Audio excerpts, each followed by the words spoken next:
Hello to you and welcome to Adelante Chicago. I'm Lourdes Duarte. Thank you so much for joining us today. Bienvenidos. Let's begin with a story that's been circling City Hall, and that's the idea of creating an ID card to provide some sense of normalcy for Chicago's undocumented. Tamon Bradley has a look at reaction from those in favor of it and those against. Today, Mayor Emanuel brought his plan for Chicago Municipal ID to City Council. Undocumented immigrants would be eligible for the card, which the mayor wants the city to begin handing out by the end of the year. But the goal here is to make sure that those who are homeless, those who are undocumented, those who are ex-offenders have the opportunity to have full access, like residents in the city of Chicago, to both the services and the opportunity that this great city has to provide. City Clerk Anna Valencia is designing the ID program. Security is a concern. Chicago, a sanctuary city, has an estimated 185,000 undocumented residents. The Trump administration is vowing to crack down on cities that protect unauthorized immigrants. So to stave off a battle with the feds over city records, officials say they will not hold on to addresses, phone numbers, or copy proof of ID for municipal card applicants. You know, I think it's important for us to be a welcoming city to everyone, to every Chicagoan, whether you're the north side, west side, south side. I believe this ID card can bring us together. All right, thank you so much to Tamon Bradley for that story. Joining us now to dig a little deeper into this and tell us more about her new role as city clerk is Ana Valencia. Thank you so much for coming in. Thank you for having me. And congratulations, by the way. Thank you very much. Nice to have you, Thank you representing the Latino community. Let's talk about this ID card issue. Where are we right now? How close is it to becoming reality?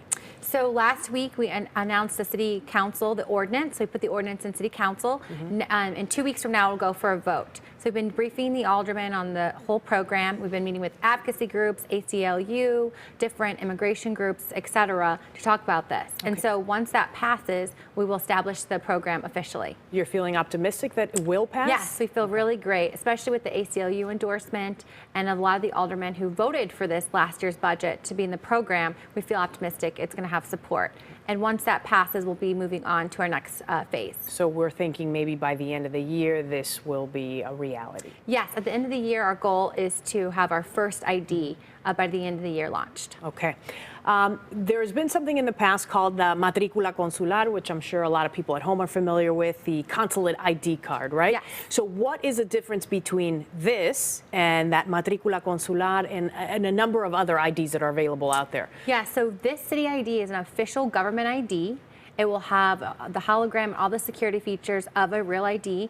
It will open access to all city departments, including the Chicago Police Department, and it will actually take barriers away for people being access city services. Okay.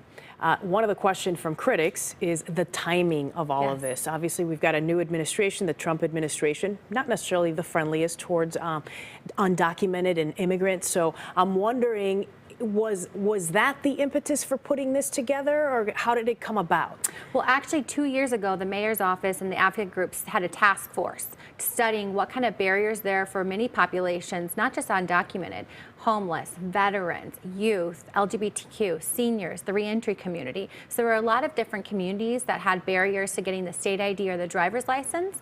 And so 2 years ago, this was the decision they wanted to move forward. And last November, before Trump, they put $1 million in the budget for this program. So they wanted to keep the program going. We heard from the advocates about security. That was our #1 priority. We wanted to make sure this was a secure card. And we are using the San Francisco model, which you had just reported that we will not retain any address, phone numbers, none of those records into our system. And I guess my follow-up question would be, how do you do that? How do you provide an ID for someone without having their license, or I'm sorry, their address, their telephone number, all that important information that you need to verify somebody, you know, living in our city? Yeah, so New York, Detroit, and San Francisco have done this model. San Francisco, we're using their their data system. Basically, we're not retaining any records. So you'll bring your information that we look at. Could be a utility bill, a high school transcript.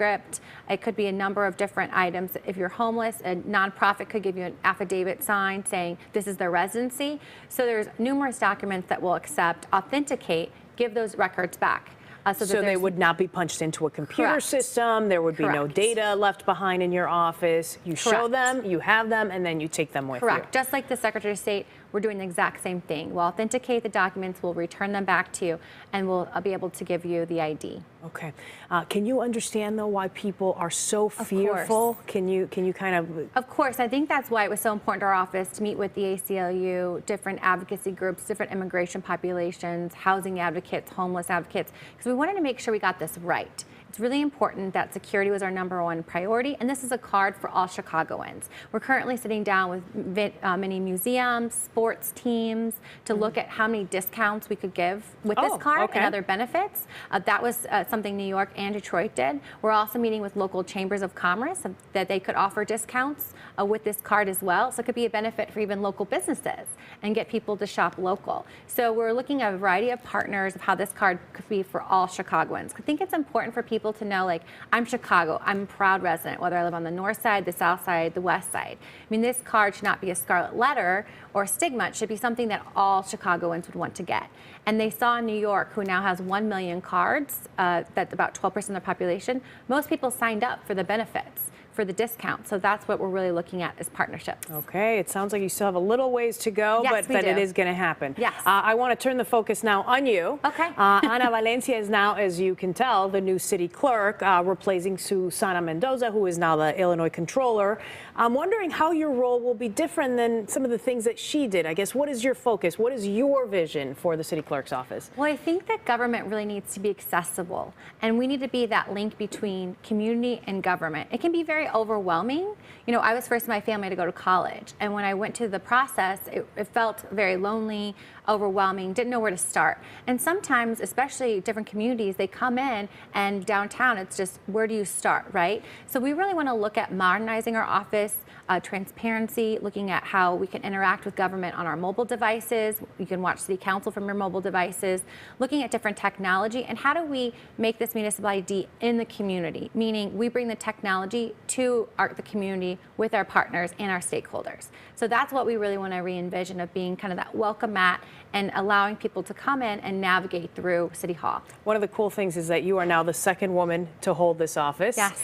And I guess the second Latina, yes, right? Which is huge. We have a good record. Give us your background and your backstory. Are you originally from Chicago? Or? No, I grew up in a small town downstate, and my parents, my dad he's still a union painter. My mom's a teacher's aide. Downstate where? Downstate, Granite City. Okay, so yeah, I'm familiar. My great-grandfather came here from Mexico. My grandmother was actually Czechoslovakian, and they came here for the stockyards and the steel factories, was where they worked.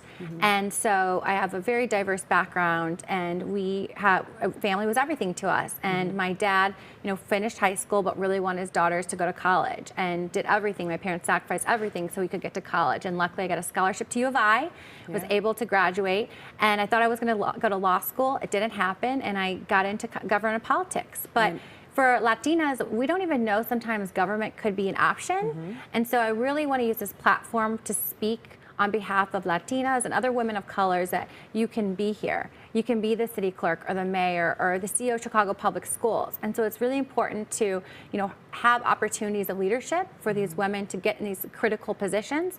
You know, I'm 32, and I've luckily had a lot of mentors in my life that have opened doors for me. And so I think it's my responsibility to make sure I'm opening doors behind me for other Latinas to get into these positions too. I love it. I wish you the best of luck, Thank you Ana, so okay? much. We hope to see you again. Thank you for having me. All right, there you have it. Ana Valencia, the new Chicago City Clerk.